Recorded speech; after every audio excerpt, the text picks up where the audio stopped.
Saya butuh uang 25 juta. Kemudian saya gadein nih mobil saya. Antum pakai aja mobilnya. Ya, nanti setelah itu kalau saya udah ada uang, saya balikin lagi uang saya ambil lagi mobil saya. Pernah ada yang begitu? Nah, itu masuk riba.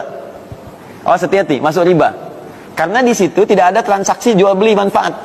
Ya, tidak ada transaksi yang terukur, nggak ada yang terukur. Gini, saya kan menyerahkan ke Anda, misalkan mobil saya. Anda pinjamin 25 juta kan? Baik, sampai kemudian saya punya uang lagi, saya balikin. Baik, itu status uang itu sebagai apa? Jaminan. Jaminannya tukarnya apa timbal baliknya? Nggak, tukar timbal baliknya apa? Kalau jual beli kan mesti ada timbal balik. Saya keluar uang 10.000, ya, buat beli spidol. Saya dapat spidol dengan nilai yang sama. Spidol ini nilainya 10.000. Saya keluarkan uang, saya dapat spidol.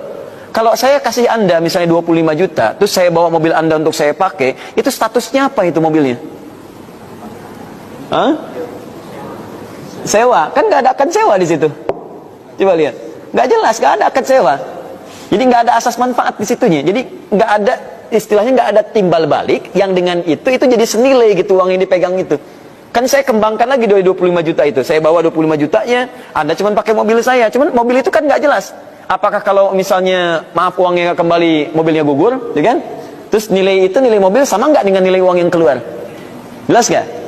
Nah, jadi kalau sistem gada yang seperti ini, itu disebut juga dengan riba. Karena tidak ada nilai pertukaran yang seimbang di dalamnya. Gharar namanya, riba seperti ini. Atau begini polanya, yang kedua.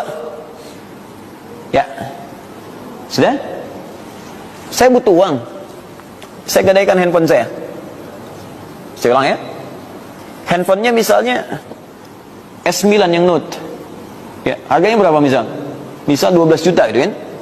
Nah, saya butuh uangnya, taruhlah pengen senilai dengan itu. Digadaikan nih. Ya, kalau saya nggak bisa bayar sekian, maka itu ditransaksikan sebagai jual beli. Ya, tapi yang jadi persoalan kemudian diambil misalnya oleh tempat gadai itu, ya silahkan kami bawa, tapi uang yang keluar hanya 8 juta. Ya, uang yang keluar hanya 8 juta dan belum ada transaksi jual beli di situ. Yang ada itu adalah sesuatu yang dipaksakan. Saya butuh uang, saking butuhnya, cuma dinilai cuma 8 juta. Barangnya 12 juta. Tidak senilai antara barang dengan uang. Itu pun masuk riba di dalamnya. Jelas ya?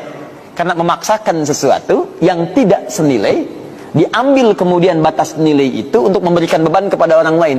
Sebetulnya uang itu harusnya diterima 12 juta misalnya, karena harganya 12 juta. Cuma kemudian secara terpaksa, nih akannya akan terpaksa. Secara terpaksa dia mesti menerima itu karena nggak ada uang yang saat itu dia pegang, dia butuh sekali. Maka yang diberikan cuma 8 juta. Maka dia titipkan itu sebagai nilai gadai. Jadi bukan jual beli. Ya, jadi kalau saya misalnya nggak bisa penuhi 8 juta ini, handphone milik yang gadaikan. Paham? Ya, saya dengan antum, saya butuh uang nih, saya cuma punya handphone. Handphone nilai 12 juta. Oke, segadaikannya di saya. Saya cuma bisa minjemin kamu 5 juta. Kalau kamu nggak bisa bayar, handphone ini punya saya. Paham ya? Maka ketika nggak bisa bayar, kemudian handphone ini udah milik saya. Padahal nilai handphone itu lebih tinggi dari apa yang tadi diberikan. Maka kalimat seperti itu menunjukkan kepada aspek riba. Makanya nanti di pegadaian ada sistem syariah. Nanti kita lihat. Belum selesai, nanti ada sistem syariahnya.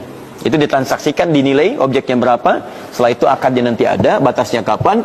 Nanti ada transaksi dari situ yang masuk pada aspek jual belinya. Ya, tidak semuanya nanti haram. Yang penting, lihat rumus cepat awalnya tadi. Rumus awalnya, ketika sesuatu masuk riba, maka kalau ingin itu tetap berlangsung, keluar dari ribanya, masuk kepada transaksi apa? Jual beli. Paham ya?